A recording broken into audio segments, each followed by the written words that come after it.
Queridos amigos, estamos iniciando con la palabra del Señor, como siempre, que viene a nuestro encuentro. Estamos en el tiempo de Cuaresma, estamos en el quinto, ¿verdad?, de la semana cuaresmal.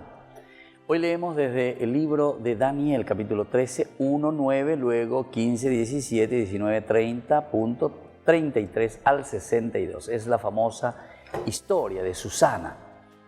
Siendo inocente, voy a morir. Leitmotiv. Queridos hermanos, esta palabra es tan interesante, cómo actúa Daniel aquí, como un sabio verdaderamente, y llega a salvar a esta mujer que es inocente. En aquellos días la asamblea condenó a muerte a Susana. El Señor la escuchó.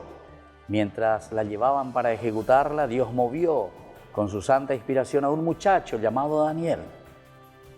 Este dio una gran voz y gritó: no soy responsable de este homicidio. Toda la gente se volvió a mirarlo y le preguntaron: ¿qué pasa? ¿Qué está diciendo?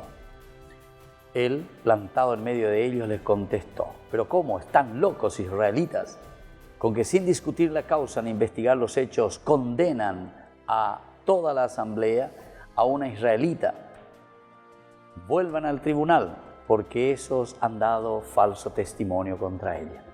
Entonces, aquí todo el pueblo, ¿verdad?, que es tratado como loco. Ustedes israelitas, les dice Daniel.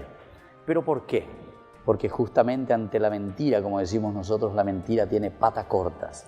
Y aquí en este momento en que están por condenar a Susana, la están llevando a la muerte, porque estos ancianos la han juzgado y estos ancianos la han condenado de cierta manera, pero sin hacer ningún juicio verdadero, sin hacer ningún juicio donde se puedan mostrar esas pruebas. Ante esta situación entonces actúa Daniel, este joven. ¿Cuántas veces nosotros necesitamos actuar también ante tantas injusticias? ¿Cuántos hablan y dicen y condenan a hermanos, ¿verdad?, y simplemente porque tienen dinero, porque tienen poder? ¿Y quién de nosotros levanta la voz así como Daniel?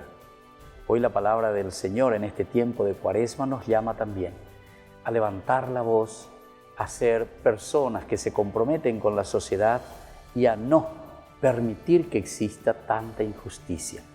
Pidamos esa gracia para nuestro país principalmente, pidamos esa gracia para nuestras familias. El Padre, el Hijo y el Espíritu Santo. Amén.